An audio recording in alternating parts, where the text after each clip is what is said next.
mga katoda. Dinadali mo na ni Edgar to. Hindi mo na niya magagawa kasi understanding naman ako eh. Meron dumating na pang-ulam. Unahin na muna niya yung pang-ulam. Diba? Saglit lang naman yun eh. Ito bukas ko pipinturahan to. Tinira niya to. Ilalagay niya to rito. Mga katoda, lalagay niya to rito. Ayan. Tapos ito, initially kanina nandito to. Pag ganito siya. Sabi ko, oo. Kasi pag nadali ng bata yan, lagi ako nasa school, makakaladkad yung bata. Pero ito, madali ko mo ng bata rito. Itutulak lang ako ng bata.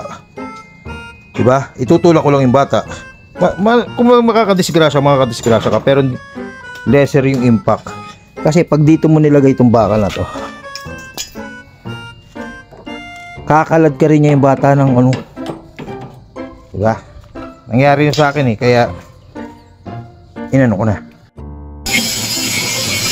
Mga katoda, kapal. Mukhang ito yung may higit 1 kilo na.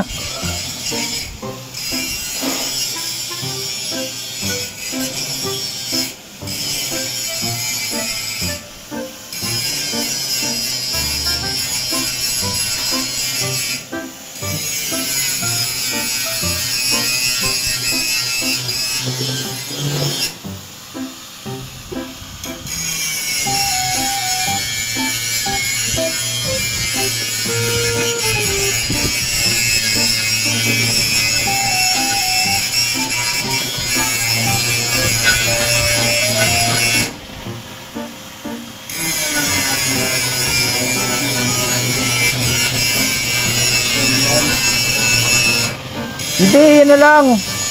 Tapos lagyan mo na lang dito. Okay lang sa akin yan. Magkaiwala yung school eh.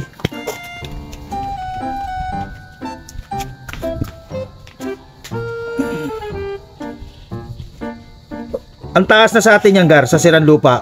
Pero pag dinala ko sa Binangonan yan, lowered pa yan. Wow, lowered. Oo nga, hindi ako nagbibiro. Nilagyan ng ganito. Nilagay niya nito, mami. Tapos itong upuan, maski ako maluwag na ako sa loob, sa harapan. Tapos umupo si Edgar dito sa likod. Maalwa pa rin yung paa. Eh mga maliliit lang naman lalagay ko dito sa likod eh. Kasi pag malaki nilagay ko sa likod, sasalimbaw. Bukas na niya ikakarga to. Sasamahan ko na pagbili ng ano, pambubong tsaka molye.